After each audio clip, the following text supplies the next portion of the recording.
head, there's no working capital left. Yes. All the working capital is actually the investment made. Yeah, there's nothing more left. And there was staff, we had to take care of the salaries, you know. But when the stock is sold, obviously there is. But later on, and So I think stock is credit sold- policies okay, might after the money will come after the stock is sold, right? So with a startup company, it's most unlikely that the agency house would have given you money upfront. They collect from the market and then they will pay. Typically that will happen. Anyway, so this was really a problem, and what was even worse, we didn't tell the advertising stop. So 3 months, the money was over, and we had created this brand, but there was no stock, no products. So this is what happened in this phase.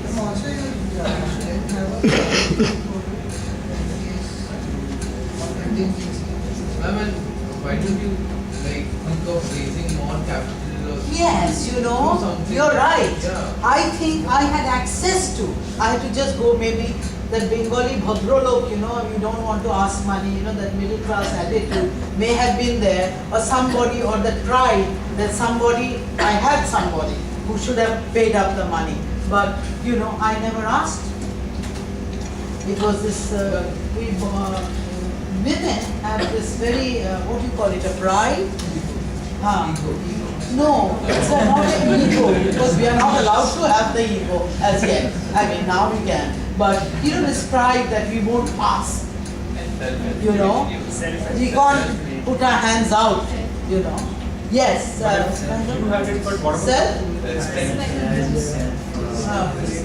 Yes, self-respect. I think that's the word. What is it? I mean, if you weren't afford, but what about the other partner, the two other people? The other guy went off to sleep before it started. Okay, you'll see, because exactly, I knew 99% and exactly what happened. So he was not in the, but this other person just didn't know what to do. And he didn't have access to the money. I should have. But then I think I got a little irritated also. That I knew this guy was not going to do, and he had money. He was a great investor in stocks, and he had money. But whereas I had put up everything up front, he had it, and this chap didn't have any money. So I had no access to it, and I felt, why should I sort of raise the funds, when these people, and also I found his expenses were much because he had a family, whereas I just had to look after myself, I had no kids, all that, added to this irritation. And I found him less and less working. He was supposed to look after the production, I against the marketing and the product development. But it was in Vapi, and there was always an excuse for him not going to Vapi, and it was very exhausting those days, Traveling was terrible. You had to, stand all the way 2.5 hours or whatever it took, or 3 hours to go into Vapi. So, he was a very social person. So, that was also another reason that, he couldn't give up his Saturday, Sunday, and go there. So this was the other problem, which started festering. So these were the mistakes that we made. Then somebody talked about the wrong numbers. We projected on the feeding bottle market, which was huge, and then we said, okay, even if it shrinks to very small, there are at least 6 bottles. As we learned in the West, they bought 6 bottles. So that's the 6 feeds during the day. But we are in India, and we are not where the glass bottles were costing 250 or 3 rupees, and this was costing 18 rupees. It was a lot of investment for the mother because she was, not yet a working mother. She was a homemaker. So that was again a problem. So they bought 1 bottle. She was at home. So after every feed, she was washing it. And then not only did she wash it, when it was over, it went to the, hey, listen, why don't you listen? Because you know, this is not only, you may not become an entrepreneur, but you realize if you're going to be into business, everybody has to be taking the initiative and making the business work. So it doesn't matter that we were earning a salary, so we were employees of the company. Shareholding was another matter altogether. So I think it might help, and if you can come, I asked you to come up front so that we can see you better, so that you could get more involved with us. Huh? But otherwise we'll go off to sleep. Tell me when you are bored, we'll stop. You know, yes, because I was so much into it. Alright, so what happened was that our bottle was so good, it never broke. So they gave it to the next birth in the family, and they kept it till for the second child when it came. So the numbers, and by that time we had many more players, and the numbers shrank, and we were fighting for a small share of the pie. Okay? So what should we do? I said quickly. This was 1981 we launched. Okay, because of my distribution experience, I said normally only chemists were kept, the bottles were kept with the chemists. But now we wanted I said, why only chemists? Why not the garment shops where baby garments were sold? Just baby garment counters had opened, okay? Because those days only people took, because there was a mother now, a single nuclear family, baby garments. So I said, keep that bottle. One such shop, which is Amarsons and Rich Candy, told me, madam, you know, there are child care which had started baby clothes in 75, and you know, there's some problem with their partners. So why don't you start? Your name is very nice and it will lend itself easily to baby clothes. Why don't you start? So back to, okay, in this time, you know, I found there was no more creativity. Bottle, it was just jet and churn. We improved it, put printed bottles, which was something very, for the first time in the world that we had this. And but beyond that, there was nothing much. It was just sheer dog work, you know, getting this, and then the money was not coming. So I said, great. I went abroad. I got from Mothercare, which was the first one in the world to start a shop specially for babies, and they're still around. And we started with 6 products. Okay, that was a diversification. This happened, and the products took off. We didn't open a factory. We found somebody who was already into garments and making hosier. That way, t-shirts were not that common. So we went to these people, and they were also manufacturers of material. But I went to another person, and the fabric which were made with, that was the best fabric for babies because they're soft, and they, you know how much we enjoy wearing t-shirts as compared to the shirts. But so that was the most suitable for the babies.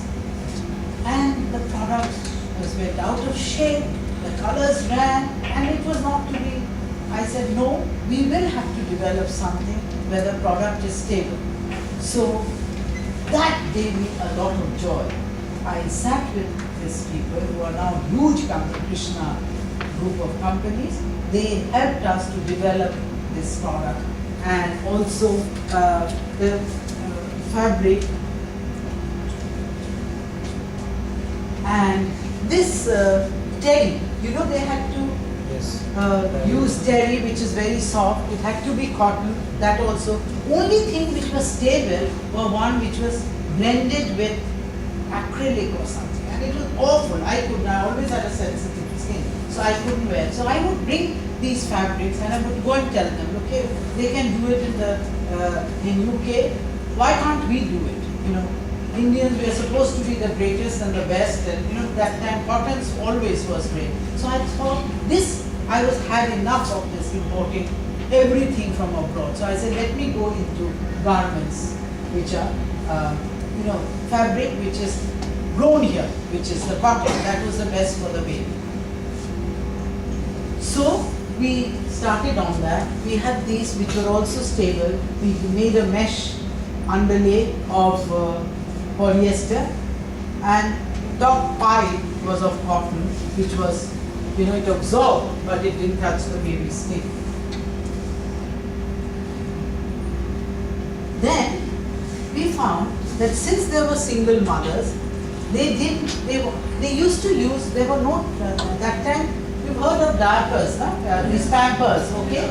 No disposable diapers had yet come into anywhere in the world. What they were using, nappies, and they used a plastic. But the plastic here was just off. So I got one plastic. I said, why can't we develop this? So we went to Capri Hands, and as I was sitting, fortunately, with the salesperson, he says, we don't make this. One Mr. Roy, who was in the R&D, was there. And he said, okay, let's see what you're doing. So I said, this is what we want. He said, I've just got a baby who's 1 month old. If you give me this, please, I'll make it for you. I said, take this and I'll get you something more. But he did. And sure enough, within 7 days, he developed this fantastic product. And these products are still one of the mainstays of Mother's Touch. With 100 people have come into it, but it is still, people are very happy when we are supplying them. So these are non-toxic, it is super soft, it does not get brittle after wash, and it stays this way for much longer time, much better than mother care or boots. We use this, but it is preferred to boots and mother care, not now, for the last so many years. This is as good as that. You see also the new Indian who had a great pride and knew that we could conquer the world. I think I didn't know that we would in my lifetime, but that was the motivation there. Okay, money had gone bust. There was no money for advertising, and we needed to do this. So there were a lot of these now. New magazines were coming out. All right, there was Femina, Savvy, and some other magazines. And now this creature, who is the woman entrepreneur, was a big thing. So, and I think I might have been one of the few such persons in Bombay, easily accessible. So they wanted a lot of interviews. And I saw, it was before this personality, brand manager, ambassadors came, branding. I saw this as an opportunity to promote Mother's Touch. And I felt advertising, who wants advertising? People know, they have not credibility. Whereas if there is editorial given, the credibility would be much higher. Okay? And there was this woman who could have been a mother or could be a mother, would make it much more, good. Our customers would relate to us. So we got a lot of coverage and we were written up everywhere. We weren't so successful, but later on I heard people thought I was like flying, really, because of this media coverage. So the power of media was very clear. But more and more I felt my partner getting withdrawing. And one day he said, you might be known for your garments, but I'm going to be known. I'm known for my feeding bottle in the plastic industry. And that's when it suddenly dawned on me that we hadn't talked about it. Why I was doing, not to promote myself, but to promote Mother's Touch. And I knew intuitively that this was what was to come, but I had not shared. So it's important at every point of time to verbalize what's happening inside you and what's to yourself, and also to talk it out. If you have a partner, whether it's a life partner, a business partner, or a colleague, it's important to be putting it out in a nice way, in a sensitive way. Okay? So this was something which I felt was going completely out of hand. And another thing, he was from Delhi, okay? So he said, this is Aurat ka kaam, this garment thing. He didn't like it so much at all, He says, I am a macho man, so feeding water machines, this is my average. He didn't see, because I used to travel and I saw what was coming. And I loved clothes, but I hated to go to the tailor, okay? So I would rather pick up things off the shelf. So you got that, and I thought that this is the new person coming into, which is true, which is now everybody buys ready-made clothes, okay? So this was happening, he didn't see this coming. Another thing is, I wanted to learn. So not only were we developing, by that time we met a person who had done her design from Paris, and she had worked at Promo Steel. Promo Steel is a very fancy design house. Even now, they decide what the designs or what is the things to be in the future. So you can go up and see Promo Steel, that is. So she had worked, so I said, let her give me some. So I said, can you consult with us? So I learned how to designing, make before it was just plain garments, only the fabric was designed. Now we started doing prints, we started doing embroideries, and different silhouettes are what we had worked on with them. So this way, it was very exciting. I was getting a lot of joy, but they were costly. And here, he was feeling that, why am I wasting my time with these people? And then also Wendell Rodrigues, if you know, if you read his name, he also had just come in from Paris, etc. And he was very keen that let me try my hand in baby food. So he showed me how to make first an inspiration board, and then how to do all this work. So we started making collections. Those days, nobody did all this, okay? So I started making collection because it was exciting and I was learning. Now all this added to his discontent, because I wasn't sharing, but maybe it was more intuitively I was going. I was probably not knowing that this is going to happen, but this is what, transpired. And he took less and less. I found he was to look after, by that time we had a factory for garments in Baki, because he was there. But I found myself taking care of production, otherwise I was not. People were coming to our shop, to our office, taking the goods. Those days where it was a buyer's market for garments, but they were paying up front for us and taking it. And yet we could supply only 40% of our orders. And this scaling up is a big issue. Production, we have to. And in this garment business, it was 80s. I remember reading an article in Fortune magazine saying that this is when a style moves, you have to ramp it up immediately and produce so that you catch the market. It's like giving you biryani or whatever when you're full, or you're going to sleep. You're not going to need it. Okay? So no point coming with the production when the need was not there. So this was another thing which was again, and I was finding more and more that I was spending more than 80% of the time with. But here I was learning, developing. And then, as I said, I felt this personality craze. When it was then, I remember the last lot, we did it together. I said, why don't you come? Let's give an interview together. Some of my friends also said that perhaps, you shouldn't promote yourself. It's like self-promotion. So you should have it.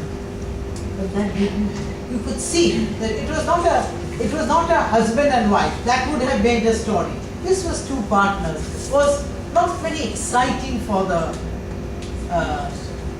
media. So after that, we never got any further when I put him there. So the season of discontentment had started from all sides. How did I react? Reaction was one, complacent. Yes, people are wanting, there was, we can give only 40% and how smart we are, still people want us. This was a mistake. Nobody will want you if you don't satisfy. Boredom, because by that time, I said it's creating so much heartburn, we stopped having these designers. Okay? So, I was not learning because while interacting, we didn't have the internet that I could go and get ideas, and we couldn't travel that often abroad. So, where would I get that idea? So, this was not there. So, there was this boredom also. And also, what was there? There was this other side which was being very irresponsible. I was continuing having new products without seeing whether the products that I had already launched, there were the vests, there was the front open, then these plastic things, there was a whole category. We started with 6, by that time we had 200 products, Then age groups, different age groups have different requirements. But, I wasn't watching whether these things were first established. So we found, and I wasn't stopped going to the market, people were, each segment, there were people coming. We created, again the same thing. We planted the seeds, but everybody came and took away the fruits. We weren't seeing whether the planting was really taking root. I did not get.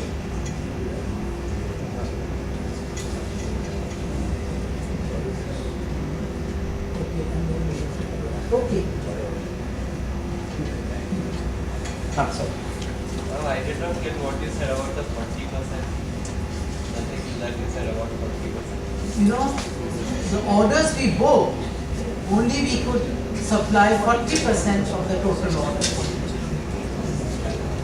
Okay? So the vision was there, new products, new businesses, new markets, new communications, new aspirations, all that was there. But there was lack of grounding, lack of balancing. So the first lesson which I learned, not then, much later, was the vision. And vigilance is required. You have a section, but don't lose your foothold. Then life catches up, 1990, this is the second phase, where Rhodes' relationship, I have a sudden bereavement, and I'm totally out of sorts.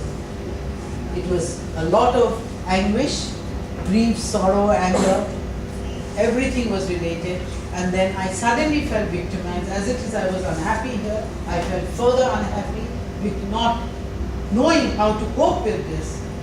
I was raging and ranting with people. I was losing my temper. It's not to be done.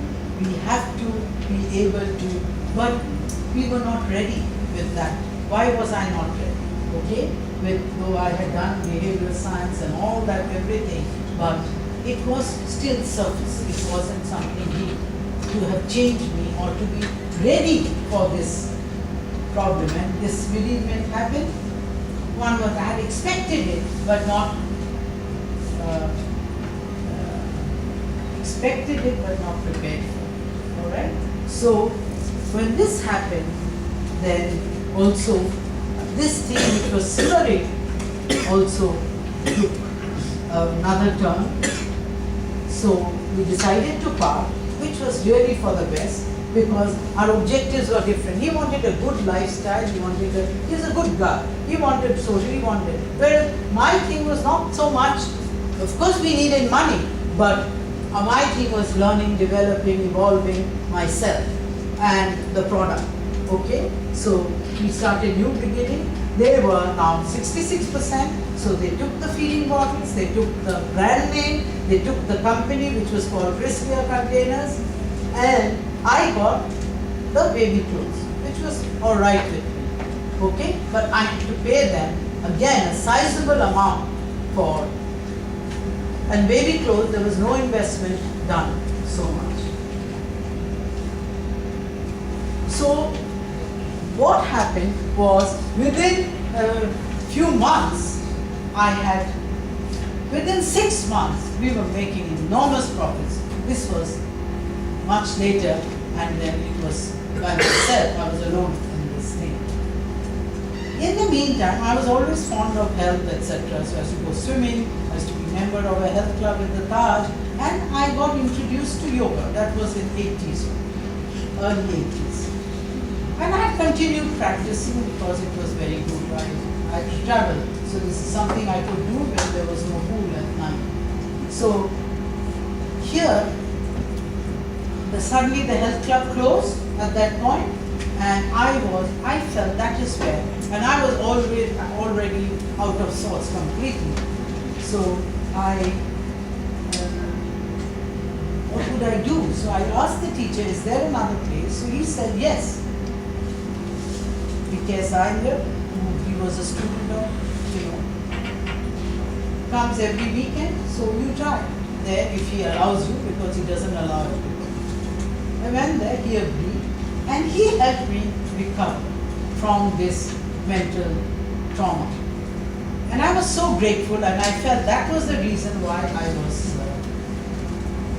I had this resurgence. So I immediately was very grateful, so I wanted to give him an offering, and it was to make a t-shirt. I like clothes, which I designed, and I gifted it on his birthday, when they were 99% foreigners and very top echelons of society in the West and in East Japan, not shabby hippies.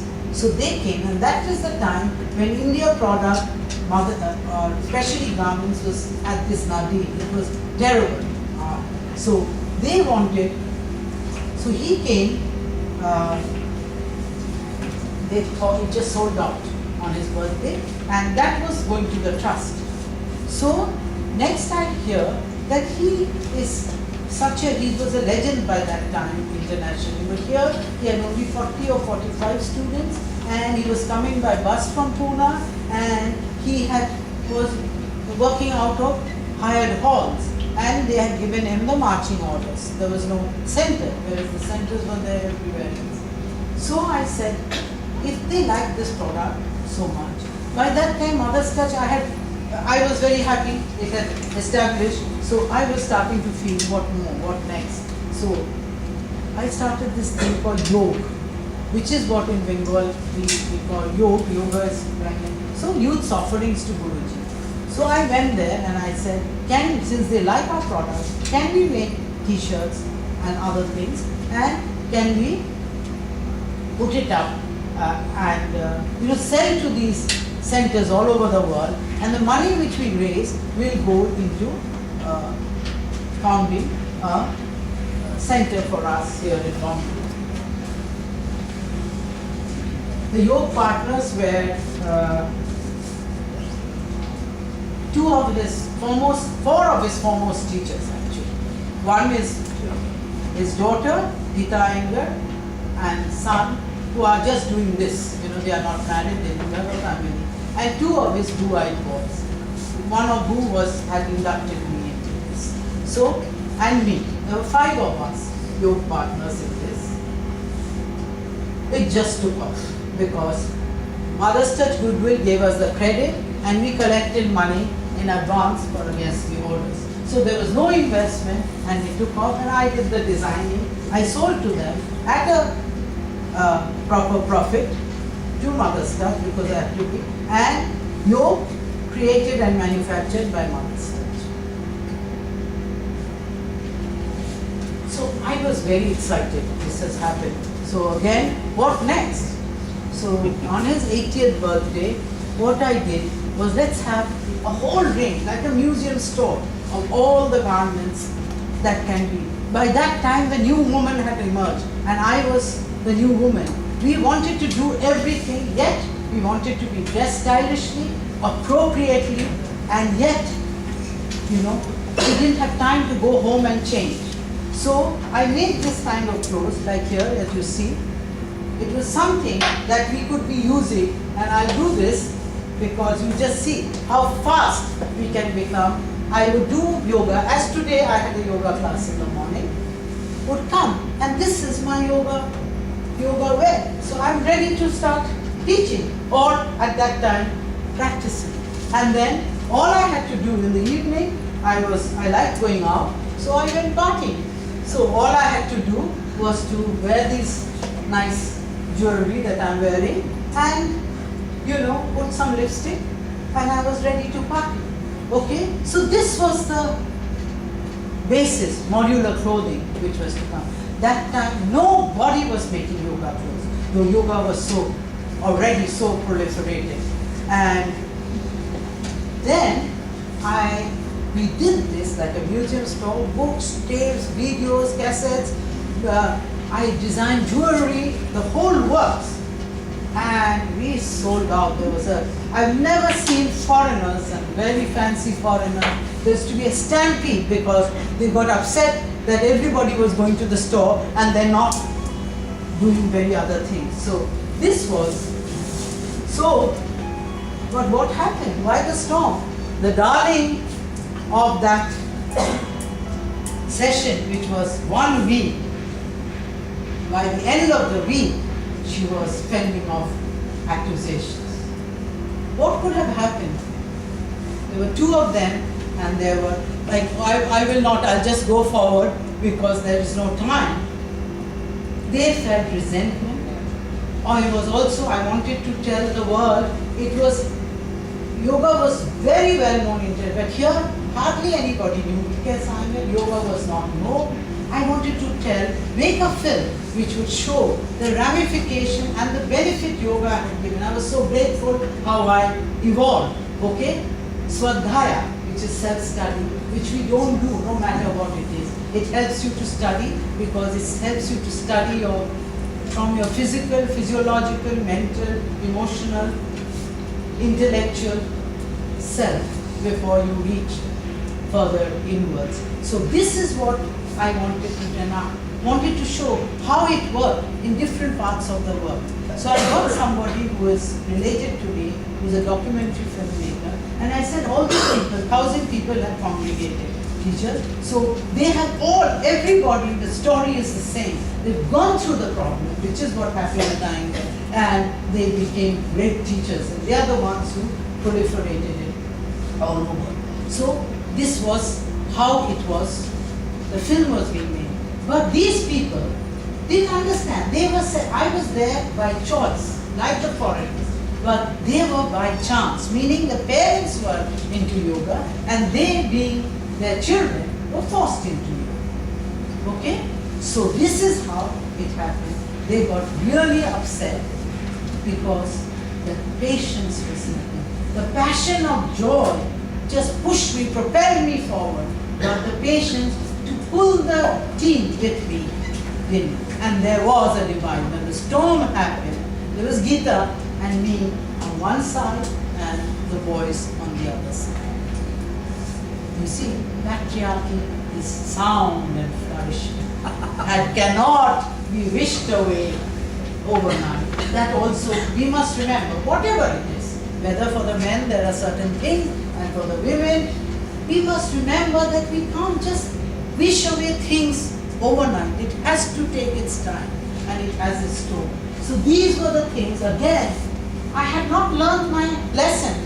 Vision was great, but what about vigilance? And then also the reason why I was doing all this, yoga was patented in US, Europe, India of course, and BKS Iyengar's signature, to make sure that that was the start of the brand. So I wanted this to become so much, so that we felt this way that yoga would really benefit the world. So you see a repetitive pattern? You heard about repetitive pattern? It's also in our text, they call it samskaras. And as you sow, so you reap. Karma, all these things, what they now call these things, is already in our text. And fortunately, since we have been doing this yoga, and but I did much, you learn there, and you can see it happening, and it happening again and again. Okay? So, what are the learnings that we are having? All right?